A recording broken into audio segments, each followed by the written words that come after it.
భగవంతుడగు నారాయణుడు ఇట్లు తెలిపెను. నారద, గాయత్రిలోని పాదములను విడివిడిగా ధ్యానించినచో బ్రహ్మహత్యాది పాపములు తొలగిపోవును. ఆ పాదములను కలిపి ఒకేసారి జపించినచో పాపము కలుగును. సువ్రత, ధర్మశాస్త్రములందు, పురాణములందు, ఇతిహాసములందు గాయత్రి జపము అనేక విధములుగా చెప్పబడినది. ప్రణవ సంపుటముగా 6 ఓంకారములతో సంయుక్తముగా గాయత్రిని ధ్యానించవలెనని, 5 ప్రణవములు గల గాయత్రిని ఆరాధించవలెనని కూడా శాస్త్రముల ఆదేశము ఉన్నది. ఎంత జపము చేయవలెనని సంకల్పమున్నచో దాని 8వ భాగమునందు గాయత్రి యొక్క 4వ పాదమును జపించుట అవసరము. ఇట్లు జపించు ద్విజుడు కూడా జ్ఞాని అని తలంపబడును. అతడే దేవీ సాయుధ్యమును పొందును. ఏక సంపుటముగా గాని 6 ఓంకారములుగా గాని జపించుటాను ఈ 2 గాయత్రులు కేవలము బ్రహ్మచారుల కొరకే చెప్పబడినవి. గృహస్థుడు, బ్రహ్మచారి లేక మోక్షకామి అయిన పురుషుడు ఓంకారముతో కూడిన తురీయ పాదమును కూడా జపించవలెను.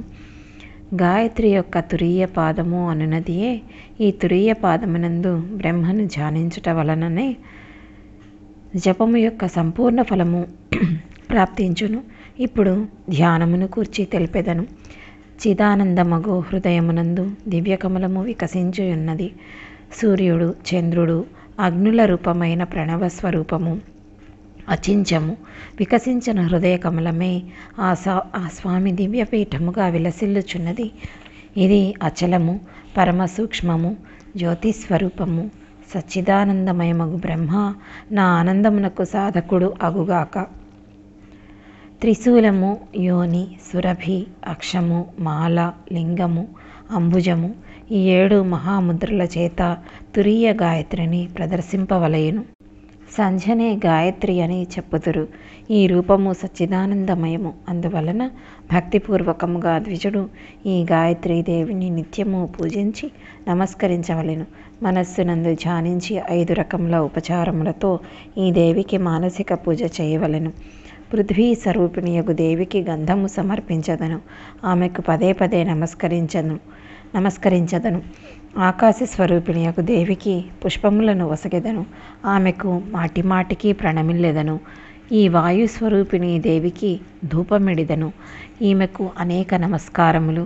అగ్నిస్వరూపిణియగు ఈ దేవికి దీపము సమర్పించదను. ఈమెకు పదే పదే నమస్కరించదను. అమృత స్వరూపిణియగు ఈ దేవికి నైవేద్యమిడిదను. ఈమెకు పదే పదే ప్రణమిల్లెదను అను ఈ పంచద్వీప మంత్రములను ఉచ్చరించి పుష్పాంజలిని సమర్పించవలెను. ఇట్లు మానసిక పూజను చేసిన తరువాత ముద్రను ప్రదర్శింపవలెను. తదుపరి మనస్సులో దేవిని ధ్యానించుచు నోటితో మంత్రములను మెల్లమెల్లగా ఉచ్చరించవలెను. తలను మెడను వణికించుట నిషిద్ధము. దంతములను చూపరాదు, అనగా విరగబడి నవ్వరాదు. విధి విధానముగా 108 లేక 28 శక్తి లేనిచో 10 సార్లైనను గాయత్రిని జపించవలెను. దీనికంటే ఎట్టి పరిస్థితిలోనూ తక్కువ జపించరాదు. దీని తర్వాత ఉత్తమ ఇత్యాది అనువాక్ మంత్రములను చదివి దేవిని విసర్జనము చేయవలెను. ఈ దేవి అగ్నిముఖి అని కొందరు మహర్షులు నుడివెదరు కనుక విద్వాంసులు జలమునందు నిలబడి ఎప్పుడూ కూడా గాయత్రిని జపించరాదు. జపము తర్వాత సురభి, జ్ఞాన, శూర్ప, కూర్మ, యోని, పంకజ, లింగ నిర్వాణములను ఈ 8 ముద్రలను ప్రదర్శింపవలెను. దీని తర్వాత ఇట్లు క్షమాప్రార్థన చేయవలెను. కశ్యపునితో ప్రియవచనములు పలుకుదేవి, నా ఉచ్చారణలో అక్షర, పద, స్వర, వ్యంజనముల యందు దోషములు దొర్లినచో వాటిని దయతో క్షమించుము. మహాముని తదనంతరము గాయత్రీ తర్పణము చేయ నియమము కలదు. దీనికి ఛందస్సు గాయత్రియే. విశ్వామిత్రుడు ఋషిగా పేర్కొనబడును. దైవము సవిత. తర్పణము నీడుటకు దీనిని ఉపయోగించవలెను. తర్పణ నియమము: భూతో ఋగ్వేద పురుషుని, తర్వాత యజుర్వేద పురుషుని, సామవేద పురుషుని, అథర్వణ వేద పురుషుని, ఇతిహాస పురుషుని, సకల ఆగమశాస్త్రములను, దీనితో సత్యలోకమను పేరుగల పురుషుని, భూర్లోకమను పేరుగల పురుషుని, భువర్లోక పురుషుని, స్వర్లోక పురుషుని, ఏకపద నామము కల గాయత్రిని, 2 పదములు గల గాయత్రిని, 3 పదములు గాయత్రిని, చతుష్పద గాయత్రికి తర్పణము విడుచుచున్నాను అని చెప్పవలెను.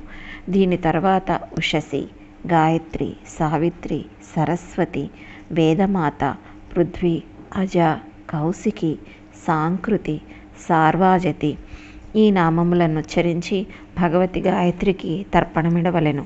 తర్పణము తర్వాత జాతవేదసం మొదలగు రుక్కులను తప్పక పఠించవలెను. విద్వాంసుడు శాంతి కొరకు మానస్తోకే ఈ మంత్రమును కూడా పఠించవలెను. దీని తర్వాత త్రయంబకం ఈ మంత్రమును పఠించవలెను. సాంచర్థము తంచయో ఈ మంత్రమును కూడా జపించవలెను. దీని తర్వాత దేవాగాతు ఈ మంత్రమును చదివి తన 2 చేతులతో శరీరమంతయు తాకవలెను. తదుపరి శోనా పృథివీ ఈ మంత్రమును నుడివి పృథ్వీదేవికి ప్రణామమాచరించు విధానము కలదు. ప్రణామము చేయు సమయమున నియమానుసారము తన నామమును, గోత్రమును శ్రేష్ఠుడైన ద్విజుడు తప్పక చెప్పవలెను. ఈ విధానమును ప్రాతకాలీన సంజయ్ అని చెప్పుదురు. సంజయ్ సమాప్తమగుటతోడనే స్వయముగా అగ్నిహోత్రమును కూడా చేయవలెను. హోమము చేసిన తర్వాత భగవతి అంబికను, శంకరుని, గణేశుని, సూర్యుని, విష్ణువుని ఈ 5 దేవతలను పూజింపవలెను. ఇదే పంచాయతన పూజ. వీరు పంచదేవతలుగా చెప్పబడుదురు. పురుష సూక్తము, వ్యాహృతి, మూలమంత్రము లేక శ్రీశ్చతే ఈ మంత్రముతో పూజ చేయవచ్చును. మండల మధ్య భాగమున భవానిని పూజించవలెను. ఈశాన కోణమునందు మాధవుని, అగ్ని కోణమునందు గిరిజాపతియగు శంకరుని, నైరుతి కోణమునందు గణేశుని, వాయువ్య దిశయందు సూర్యుని క్రమముగా స్థాపించి పూజించవలెను. షోడశోపచారములతో 16 రుక్కులను పఠించి ఈ దేవతలకు వస్తువులను సమర్పించవలెను. మొట్టమొదట దేవిని పూజించి క్రమముగా ఇతర దేవతలను పూజింపవలెను. దేవీ పూజ కంటే శ్రేష్టమైన పుణ్యము వేరొకటి లేదు. ఇందువలన సంధ్యలందు సంధ్యాదేవి ఉపాసింపబడును. అక్షతలతో విష్ణుదేవుని, తులసితో గణేశుని, దూర్వాపత్రములతో దుర్గను, కేతకీ పుష్పములతో శంకరుని పూజింపవలెను. జాజిమల్లెలు, కుటజములు, పనస, కింసుక, వకుళ, మొల్ల, బొద్దుగ, సిన్సుప, అపరాజిత, బంధూక, అగస్య, మదనిక, సింధువార, ఫలాంకుశ, దూర్వార, మారేడు, కుశమంజరి, శాల్లకి, మాధవి, మందార పుష్పములు, కేతకి, కాచనార, కదంబ, నాగకేసర, యాధిక, తగరము మొదలగు పుష్పములు భగవతికి అత్యంత ప్రియమైనవి. నువ్వుల నూనెతో, నేతితో దీపారాధన చేయవలెను. గుగ్గిలముతో ధూపము సమర్పించవలెను. ఇట్లు దేవిని పూజించి మూలమంత్రమును జపించవలెను. పండితులు ఇట్లు పూజను సమాప్తము చేసిన తరువాతనే వేదాధ్యయనము చేయవలెను. దీని తర్వాత తమ వృత్తికి అనుగుణముగా అపవర్గ సాధనకు తపస్సునందు తత్పరులు కావలెను. దినము యొక్క 3వ భాగమున నియమపూర్వకముగా తపమనరించవలెను. నారదుడు ఇట్లడిగాను, అయ్యా, నేనిప్పుడు శ్రీదేవి యొక్క విశేష పూజా విధానమును వినగోరుచున్నాను. దానిని చేసినచో మానవుడు కృతకృత్యుడగును అని పలికెను. భగవంతుడగు నారాయణుడు ఇట్లు పలికెను, దేవర్షి, భగవతి జగదంబ యొక్క పూజా విధానము తెలిపెదను వినుము. దేవర్షి, భగవతి జగదంబ యొక్క పూజా విధానమును తెలిపెదను వినుము. ఈ ప్రసంగము భుక్తిని, ముక్తిని ప్రసాదించును. స్వయముగా సకల ఆపదలను నివారించును. మొట్టమొదట ఆచమనము చేసి మౌనమును వహించి సంకల్పము చేయవలెను. భూతశుద్ధి మొదలగు వాటిని తప్పక చేయవలెను. మాతృకాన్యాసము, షడంగన్యాసమును చేయవలెను. శంఖమును స్థాపించి అర్ఘ్యము మొదలగు సామగ్రిని సంగ్రహణము చేసి కొనవలెను. పూజకు ఉపయోగించు ద్రవ్యములను అస్త్రమయ జలముతో ప్రోక్షణము చేయవలెను. గురువాజ్ఞతో పూజను ప్రారంభించవలెను. మొదట పీఠమును పూజించి దేవిని ధ్యానించు విధానము కలదు. భగవతి ఎడల సదా భక్తి ప్రేమలతో ఆమెకు ఆసనాది ఉపచారములను అర్పించవలెను. తదుపరి పంచామృతము, చెరుకు రసము మొదలగు వాటితో స్నానము చేయించవలెను. పౌండ్రమను పేరుగల చెరకు రసముతో నిండిన 100 కొలది కలశముల ద్వారా భగవతి మహేశ్వరికి స్నానము చేయించవలెను. అట్టివాడు మరలా ఈ జగత్తున జన్మించడు. అట్టివాడు వేదపారాయణము చేసి మామిడి లేక ఇక్షురసముతో భగవతి జగదంబకు స్నానము చేయించవలెను. అట్టి వాణి ఇంటి అందు లక్ష్మీ సరస్వతులు సదా నివసించెదరు. శ్రేష్టమైన మానవుడు వేదపారాయణ చేయుచు ద్రాక్షరసముతో కుటుంబ సమేతముగా మహేశ్వరిని అభిషేకించినచో ఆ రసమునందెన్ని బిందువులు కలవు అన్ని సంవత్సరములు అతడు దేవీలోకమునందు ప్రతిష్ఠితుడగును. అగరు, కుంకుమ పువ్వు, కస్తూరి, కర్పూరములతో కలిసిన నీటితో వేదపారాయణ చేయుచు దేవిని అభిషేకించినచో వందల కొలది జన్మలలో చేసిన పాపములు భస్మమగును. పాలతో నిండిన కలశముతో వేదమంత్రములను పఠించుచు దేవికి స్నానము చేయించినవాడు కల్పము వరకు క్షీరసాగరమునందు నిరంతరము నివసించును. పెరుగుతో అభిషేకించిన పురుషుడు దధికుండమునకు అధిపతియగును. తేనె, నెయ్యి, చక్కెరలతో అభిషేకించిన పురుషులు ఆయా వస్తువులకు యజమానులకు సౌకర్యమును పొందుదురు. భక్తిపూర్వకముగా 1000 కలశములతో దేవిని అభిషేకించిన పుణ్యపురుషుడు ఇహపరలోక సుఖానుభవములను పొందును. భగవతికి 2 పట్టు వస్త్రములను సమర్పించిన పురుషుడు వాయులోకమును చేరును. రత్నజటిత ఆభరణములను దేవికి సమర్పించిన మానవుడు 2వ జన్మలో రాజగును. కుంకుమ పువ్వు, చందనము, కస్తూరి, సింధూరము, దేవీ చరణములకు ఆలేపనము చేయు లత్తుకను అర్పించినవాడు దేవతలకు రాజై ఇంద్రాసనమున విరాజమానుడగును. పూజా విధియందు అనేక విధములైన పుష్పములు తెలుపబడినవి. ఈ పుష్పములను అర్పించిన పురుషుడు స్వయముగా కైలాసధామమును పొందును. భగవతి ఆద్యాశక్తికి పవిత్రమైన బిల్వపత్రములను సమర్పించవలెను. బిల్వపత్రములను సమర్పించిన పురుషునకు ఎప్పుడునూ ఎట్టి పరిస్థితులందు కూడా దుఃఖములను అనుభవించుట కలుగదు. 3 ఆకులు గల బిల్వపత్రము మీద రక్తచందనముతో స్పష్టముగా సుందరమైన అక్షరములతో మాయాబీజమంత్రమును 3 సార్లు వ్రాయవలెను. మాయాబీజమునకు మొదట చతుర్థి విభక్తిని ఉచ్చరించి చివర నమః శబ్దమును జోడించవలెను. ఈ మంత్రముతో మహాదేవి భగవతి జగదంబ చరణ కమలములందు పరమ భక్తితో కోమలమగు ఈ పత్రములను సమర్పించవలెను. భక్తితో ఇట్లు భగవతిని ఉపాసించు మానవుడు బ్రహ్మాండమునకు స్వామియగును. అష్టగంధముతో ఆలేపనము చేయబడిన 1,000,000 నూతన కుంద పుష్పముల ద్వారా దేవిని ఆరాధించిన పురుషుడు నిశ్చితముగా ప్రజాపతి పదవికి అధికారియగును. అటులనే అష్టగంధముతో అనులేపనము చేయబడిన 1,00,00,000 కొలది మల్లికలతో మాలతీ పుష్పములతో భగవతిని పూజించిన పురుషుడు చతుర్ముఖ బ్రహ్మయగును. మునీంద్ర, ఇట్లే 10,00,00,000 పుష్పములతో పూజించిన మానవునకు దేవదుర్లభమగు విష్ణుపదము ప్రాప్తించును. పూర్వకాలమున భగవంతుడగు విష్ణువు కూడా తన పదవిని పొందుటకు ఈ వ్రతమును చేసెను. ఇట్లు 100,00,00,000 పుష్పములను సమర్పించిన వాడు సూత్రాత్మను పొందును. ప్రయత్నపూర్వకముగా భక్తితో ఈ వ్రతమును చక్కగా చేసినచో దాని ప్రభావము భగవంతుడగు విష్ణువు హిరణ్యగర్భుడగును. జపాకుసుమములు, బంధూక పుష్పములు, దానిమ్మ పువ్వులు దేవి భగవతికి సమర్పించవలనని చెప్పబడినది. ఇటులనే అనేకములైన ఇతర పుష్పములను కూడా భగవతి శ్రీదేవికి విధిపూర్వకముగా సమర్పించవలెను.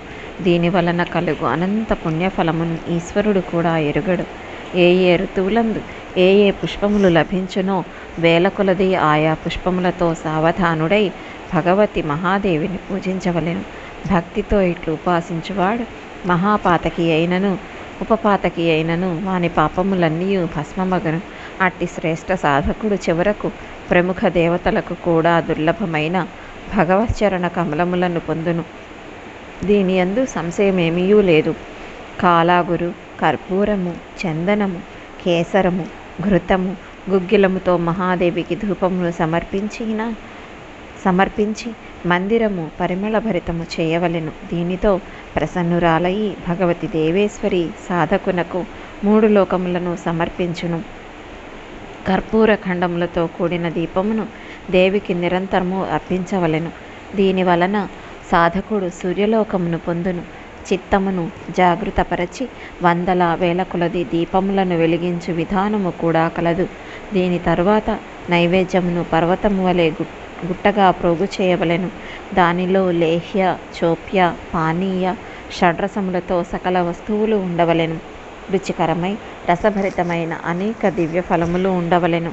పదార్థములన్నింటను బంగారు పళ్ళెము మీద ఉంచి దేవికి నిరంతరము నైవేద్యము ఎడవలెను. ఈ శ్రీ మహాదేవి తృప్తి చెందినచో 3 లోకములు తృప్తి పొందును. అఖిల జగత్తు ఆమె రూపమే కదా. రజ్జు సర్పభ్రాంతి వలె ఈ జగత్తు కేవలము ఆభాస మాత్రమే. దీని తర్వాత పవిత్ర గంగాజలమును దేవికి నివేదించవలెను. కర్పూరము కొబ్బరి నీటితో నిండిన కలశమునందలి జలమును దేవికి సమర్పించవలెను. సుగంధముతో కూడిన తాంబూలము భగవతికిడవలెను. తాంబూలమునందు చిన్న చిన్న కర్పూరపు ముక్కలు, యాలకులు, లవంగము ఉండవలెను. వీటిని భక్తితో సమర్పించినచో భగవతి ప్రసన్నురాలగును.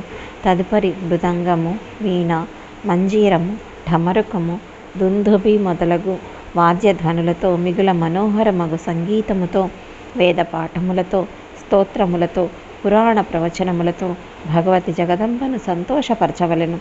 తదనంతరము జాగరూకతతో దేవికి ఛత్రము పట్టవలెను, చామరము వీవవలెను. శ్రీదేవికి ప్రతినిత్యము రాజోపచారములతో పూజించు నియమము కలదు. జగత్తును ధరించు భగవతి జగదంబకు అనేక రకములైన దక్షిణలు ఇవ్వవలెను.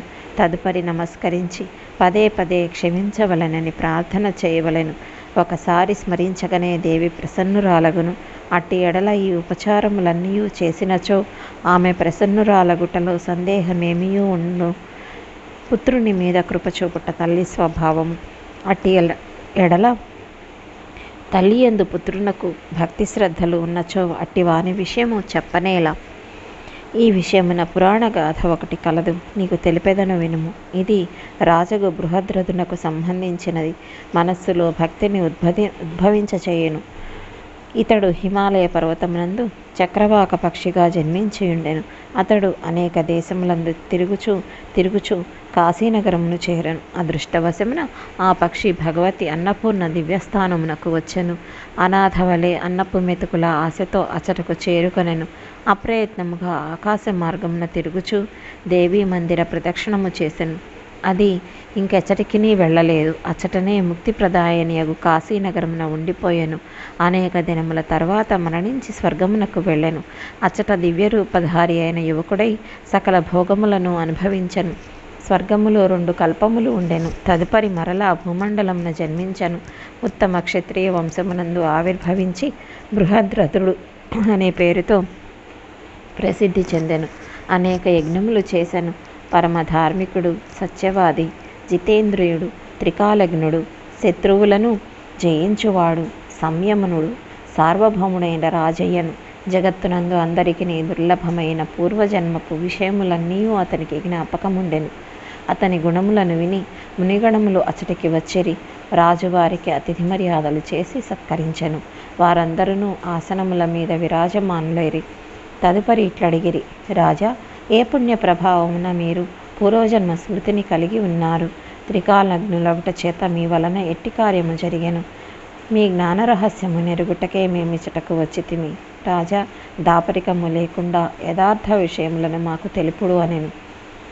బ్రాహ్మణోత్తమ, మునిగణముల మాటలను విని పరమధార్మికుడగు బృహద్రథ మహారాజు వారికన్ని విషయములను తెలిపెను. ఇట్లు పలికెను, మునివర్లారా, నేను త్రికాలజ్ఞుడను, జ్ఞానిని అగు కారణమును మీరందరూ వినుడు. ఈ జన్మకు ముందు చక్రవాకమను నీచయోనియందు నా జన్మము జరిగెను.